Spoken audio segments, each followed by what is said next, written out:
Hi, this is Nicole Credimenos with Sound Mind Counseling. Welcome to the first episode of this podcast, and it is on assertiveness. Are you assertive enough? So when communicating with other people, there are a lot of things to keep in mind, and assertiveness is one of them. When talking to people and interacting with them, there are many factors in that process. It is not just what you are thinking and feeling, but also what they are thinking and feeling at that same time. Just because you have a specific experience that you are attempting to communicate does not mean that they will receive it in the manner in which you expect them to receive it. When speaking about communication, one of the main things we want to watch out for is that we are assertive but not aggressive or passive-aggressive in that process. In order to work on your communication, the first thing to consider is whether or not you really are able to identify the differences between those types of communication. When talking to other people, one of the things we want to watch out for is body posture. Are we sitting up straight? Are we slouching in our chair? Do we have our hands across our chest? Do we have them casually just sitting on our lap or on our side? We want to make sure that we are conscientious of all of those nonverbal cues that the other person is going to take note of. In order for us to work on our communication patterns, the first step really is to be able to address and evaluate what pattern you are in right now. But before we get there, let's talk about how we process the steps to these communication patterns.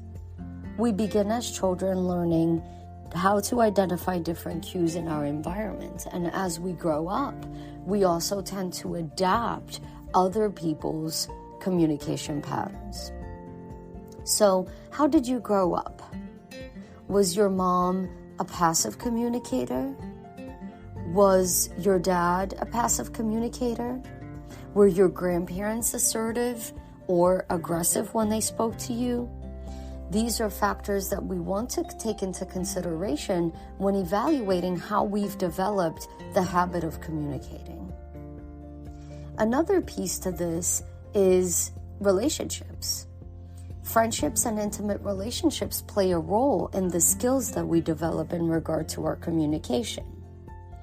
Were you in an abusive relationship in which you learned to be the submissive partner, therefore becoming a passive communicator? Or did you get used to being an aggressive communicator, putting the other person down or scaring them in the method in which you talked to them? Being able to identify how we developed our style of communication will then allow us to figure out how we could go back and work on changing it. Now, when talking about assertive communication, there are many things that we want to look for. First and foremost, when we are assertive in our communication, we really are well-spoken when it comes to being firm, but yet polite and respectful to the other person. We want to acknowledge our feelings and talk about our feelings and thoughts, but at the same time respect that the other person we are speaking to also has feelings themselves. In, however, passive communication, we are more compliant and submissive, putting ourselves down while praising other people's thoughts and behaviors, or feelings for that matter. And if we are aggressive communicators, we might be sarcastic, put somebody down, critical, patronizing, or disrespectful. Now, where do these communication styles come from besides our upbringing and past experiences? Well, it's easy to know that they come from our thinking and our belief system. So if I believe that my opinion does not matter and the other person's opinion is always more important than mine, then I may become a passive communicator for that reason. If I, on the other hand, believe that I'm entitled to getting things my way, that my way is the right way, and I don't care about what somebody else thinks, I may become an aggressive communicator. Now, our goal is to find the happy medium with assertive communication. This happy medium, when it comes to our thinking, involves believing that our opinions and feelings are equally deserving as the other person's opinions and feelings. Now, what else do we look for when it comes to communication besides our belief system and past experiences? We look for nonverbal communication. A little bit ago, I did mention posture, which is one aspect of it. Now, how about eye contact? Did you ever grow up with someone in your family or a teacher, perhaps a boss, tell you not to avoid eye contact when you're speaking to someone? Well, if so, they may have had a point there. So when we avoid eye contact in speaking to somebody else, or we get teary-eyed, then it's easy to kind of assume that we are being very passive in that moment and submissive. On the other hand, if we are staring at that person, especially with a firm tone going with that, then it's easy to assume that we are being aggressive in our communication in that moment. What we want to accomplish is having a warm, friendly way of looking at somebody while we're talking to them. Is it okay to look away a little bit when you're speaking? Of course, this isn't a staring contest. However, it's important to try to make eye contact as much as possible in order to demonstrate that you are engaged properly in the conversation. What about your hands? Are they together, crossed across your chest or stomach? Are they clammy? Are you pointing fingers at the person while talking, or have your fist clenched? Well, if that's the case, then you may be exhibiting non-assertive communication. What we want to do is have open and friendly gestures, hands relaxed, open fist, just sort of moving your hands around sometimes when you're talking, as long as your tone is appropriate. Culturally, a lot of people do talk with their hands. I come from a Greek background, for example, and I talk with my hands a lot. Nothing wrong with that, as long as I'm not pointing at the person as I'm raising my voice at them. Now, what are the consequences to our different styles of communication? The more obvious one is how it affects the relationship, right? If someone's being aggressive toward you, are you likely to want to open up to them, speak nicely to them, respect them, love being around them? Likely not. And depending on the nature of the aggressive communication and how long it lasts and what it comes with, we may be dabbling into verbal or psychological abuse. So we do want to be careful of that. Now, consequences other than relationship struggles. If we are submissive and passive in our method of communication, we may be given in to others. We might not get what we want and need from them. We might have negative thinking about ourselves and be critical about ourselves. And if we engage in aggressive communication, we might push people away, make enemies, for lack of a better way of putting it, and feel angry and resentful most of the time. On the other hand, if we do acquire the skills to have assertive communication, then we might have a better opportunity to have good relationships, healthy relationships, and the ability to be able to hear the other person's thoughts and feelings, and to be able to compromise when needed.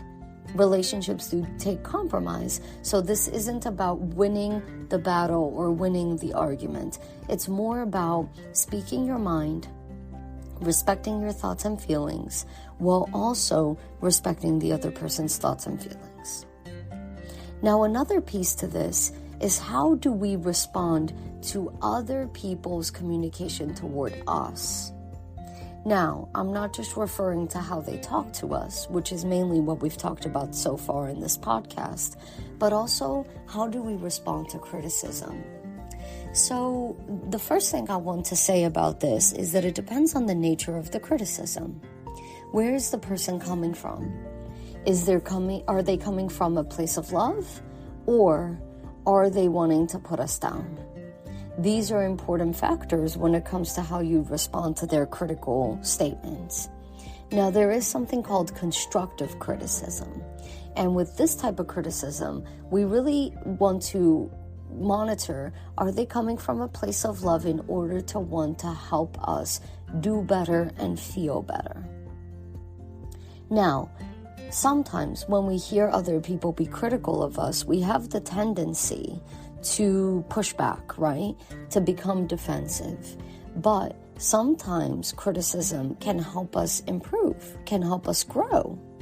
How many times growing up did your parents, caregivers, grandparents, teachers, any person in some sort of authority position give you constructive criticism?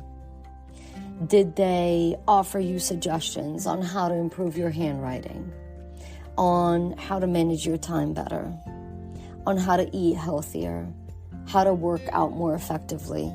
Whatever the case may have been and whatever the topic may have been, if they were coming from a place of love and were speaking to you in a kind, respectful, and assertive way, then what you were experiencing was constructive criticism.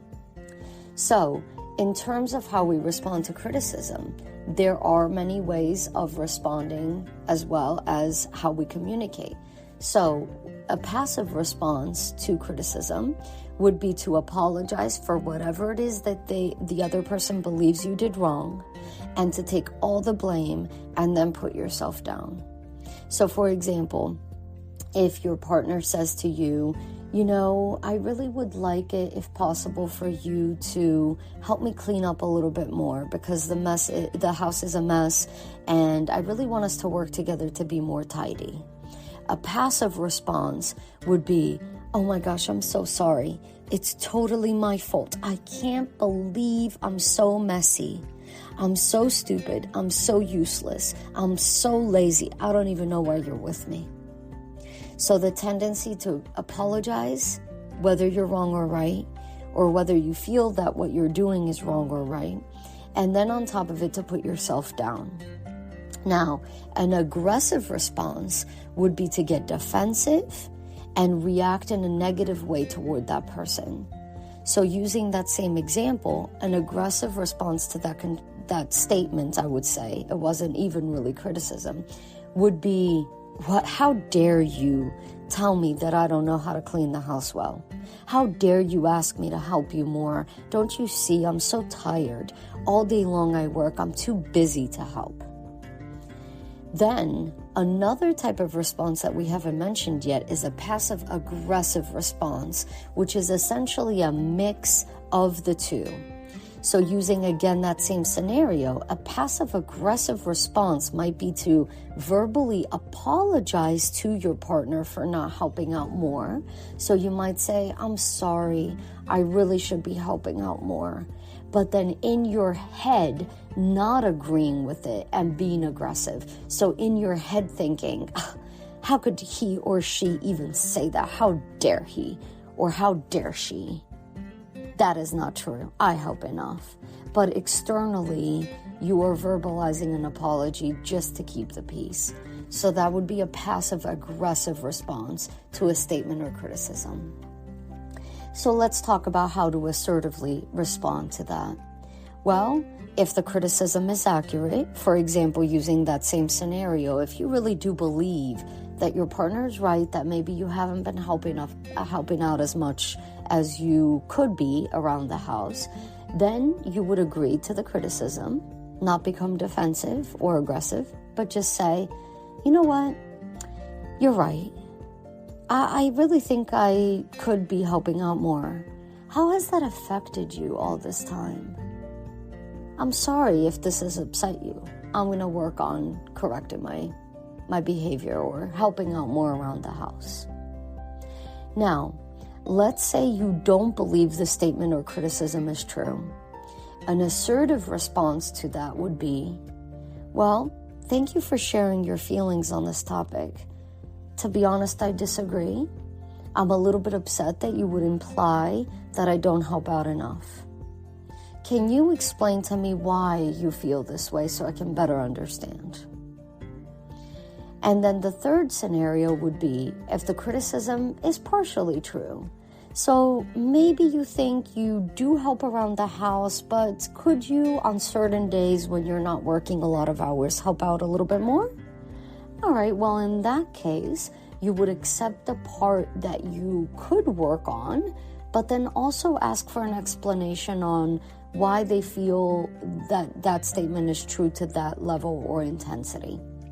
So, for example, a response using that scenario would be, well, to be honest, I partially agree with that. I think there are certain days that I probably could help out around the house a little bit more. But can you tell me why you feel that I never help enough? Could you explain that a little bit further so we could be on the same page? So these are just some examples of how we can develop an assertive response to other people's statements, especially constructive criticism. The last piece I would like to talk about when it comes to assertive communication is saying no. Now, this dabbles a little bit into boundary setting, which I will discuss in a future podcast. But for now, let's just talk about how difficult it is sometimes to say no when somebody asks us to do something, especially if this is a loved one, a family member, a partner, a child, a parent, a close coworker, a best friend. And so to avoid feeling guilty, we might say yes to everything, which of course would be a passive way to address it. Now, if I say no, I feel guilty. So I agree and say yes. But then I feel resentful because I'm so exhausted. I really didn't have time to do whatever that person had asked me to do. And that will then potentially lead to negative communication with that person because we're holding some resentment inside. But was it really their fault? All they did was ask. We could have said no. So some examples of how to assertively say no when somebody is making a request that you either don't want to fulfill or don't have the ability or time to fulfill is saying, sorry, I wish I could help you, but my plate is full right now and I really don't have the time. Or, thank you so much for the offer, but I really don't need a new wardrobe right now, so I don't really want to go shopping and spend money that I don't really need to spend. Or, thank you so much for asking me to do that or for inviting me to go out with you. I really appreciate that invitation so much, but I really can't go out with you tonight.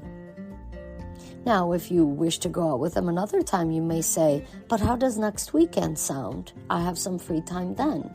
But if you really don't want to go out with them at all, then you just simply thank them for the invitation and move on. Well, those are some tidbits on how to work on our communication. Again, the goal is to refrain from being passive-aggressive or passive-aggressive and to really focus on assertive communication moving forward. If you enjoyed this podcast and you felt it was useful to you, please feel free to click the like button, share the podcast, or join and follow my podcast so that you don't miss future ones that may be beneficial to you. So please click on subscribe and also follow me on Instagram or Facebook, and I would be happy to receive some messages from you guys as far as what topics you would like to hear in the future. Thank you, and I hope your day is wonderful.